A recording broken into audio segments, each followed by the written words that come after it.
Hello and welcome to this new series of midweek reflections for this new year, where we're going to be looking at some passages in the Gospel of Mark. And we're going to be following loosely this book here called King's Cross by Timothy Keller. It's a really good book. If you want a recommendation for a Christian book to read and to inspire you, this book is really good. And it's called King's Cross because the first half of the book of Mark is all about Jesus' identity as the true king.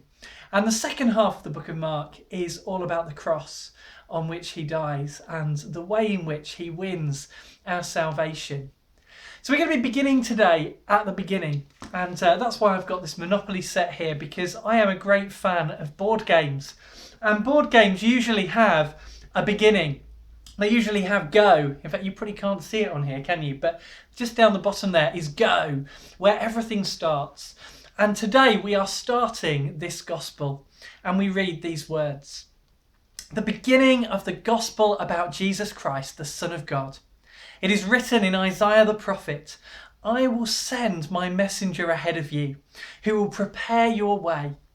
A voice of one calling in the desert, prepare the way of the Lord, make straight paths for him.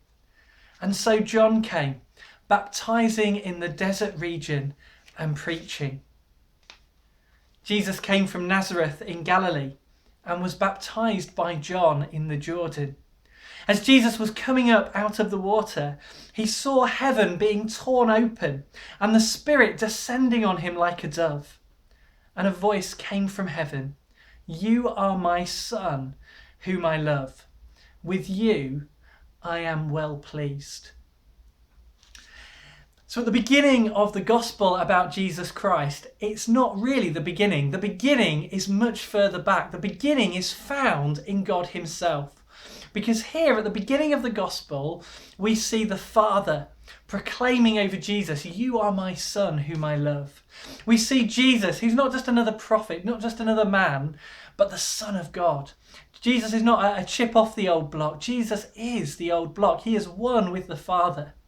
And we see the Holy Spirit, the Spirit of God, hovering, fluttering like a dove, coming down upon Jesus as he's baptized. And so we're shown God as a Trinity, as Father, Son, and Holy Spirit. And that's really important because we discover that God is not just one person. He's not just one. He is one. He's three in one. But he's not just one, because if God were just the Father, let's say, he would not be able to be a God of love. Because who would he have loved before the creation of the world? There would be no one there for him to love. But as a tri-unity, a Trinity, as three, Father, Son and Spirit, there is this perfect relationship of love between them that has existed since before time itself. And really that is the start of the gospel of Jesus Christ, because it's all about being invited into that relationship of love.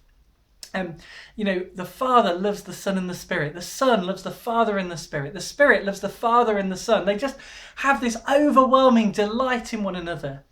And when Jesus comes to us, what he's doing is he's inviting us into that relationship of love. This is how we can live. This is how we can discover our true home. This is how we can learn not only to love God, but to love others as well, with this perfect overflowing love. So let's begin the gospel. Let's ponder today the love that is between the Father, the Son and the Spirit, and how we're invited to be a part of that.